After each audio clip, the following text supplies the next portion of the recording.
Kickserv doesn't charge a clearly published flat F setup fee in most cases. The real cost shows up through onboarding help, optional setup assistance, and the time it takes to build your system inside the software. By the end of this, you'll understand what Kickserv's setup actually involves, what you might end up paying for, and whether the onboarding support is worth it for a small service business. Start with the basics. Kickserv is a field service management tool used by small service businesses for scheduling, estimates, invoicing, and customer tracking. Setup is not just creating an account.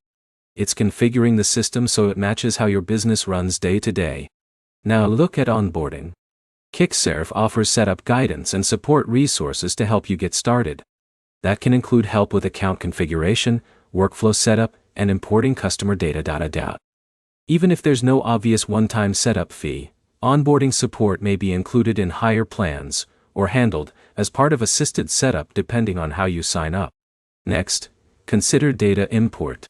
If you're moving from spreadsheets or another system, your customer list, job history, and invoices need to be transferred. The cleaner your data, the faster this step goes. Messy or incomplete data increases manual cleanup work and slows setup significantly.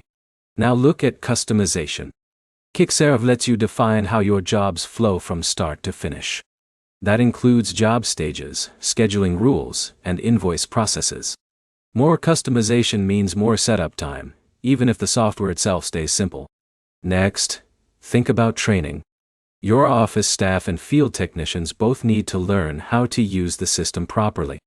Training is part of setup because the software only works if your team actually uses it consistently. Now consider internal time cost. Even without paying extra for onboarding, your team still spends time building templates, entering data, and testing workflows. That time has real business impact because it pulls focus away from daily operations during rollout. Next, look at integrations. Many businesses connect Kickserv with accounting tools or payment processors. Each integration adds setup steps and can require troubleshooting during onboarding. Now understand the real answer. Kickserv setup cost isn't a single fixed fee. It depends on three things: whether you use assisted onboarding, how complex your workflow is, and how much data migration and training your team needs. To sum it up, most of the setup cost comes from configuration time, data cleanup, and whether you choose guided help or do everything internally.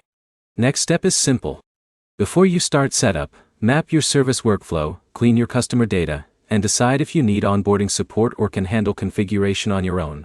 If this helped, like the video, subscribe for more Kickserv breakdowns, field service software guides, and simple explanations that make business tools easier to understand.